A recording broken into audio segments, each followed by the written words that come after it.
Just have an idea that you've thought through and communicated directly, and think of your reader, and everything will be fine. It was such a great lesson that I never, to this day, haven't forgotten about it. It had a major impact on my writing.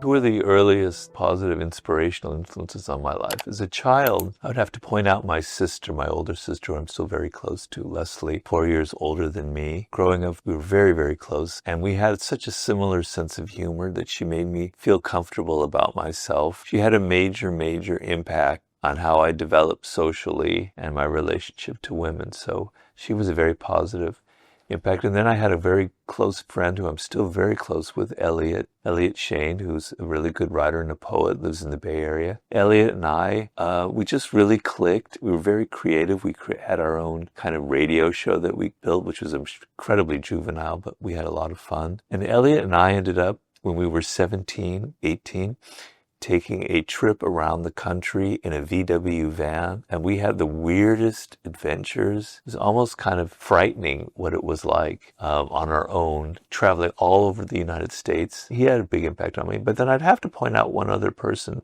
My high school English teacher, Mr. Smith. I forget what his first name was, maybe Robert. Mr. Smith was a very strange guy, but he was a really good teacher. He wasn't strange, he just had a kind of a strange sense of humor, I think. Anyway, he taught English, and I had him for what's called AP English, Advanced Placement English. I thought I was like this real young hotshot who was a great writer. You know, I was 16, man, I was the hottest thing on the planet.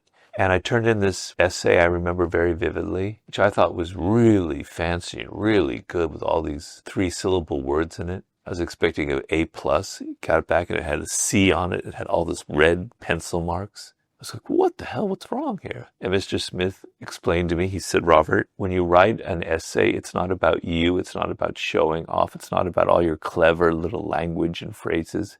It's about communicating an idea. And your communication of the idea got lost in all of this language that you were creating and all this kind of weird poetry that you thought you were writing. Just have an idea that you've thought through and communicated directly, and think of your reader, and everything will be fine. It was such a great lesson that I never, to this day, haven't forgotten about it. It had a major impact on my writing. And whenever I write something to this day that I think smacks of being kind of self-indulgent, which I'm trying to show off, I hear that little Mr. Smith voice in my head, kind of being kind of cranky and telling me that's the wrong way to go. You're actually being very selfish, and you're writing poorly, you're not communicating your idea. So my childhood friends, my sister, Elliot, God bless him, he's still alive, and he'll live a lot much longer, and then Mr. Smith, those were 3 very important people who influenced me growing up.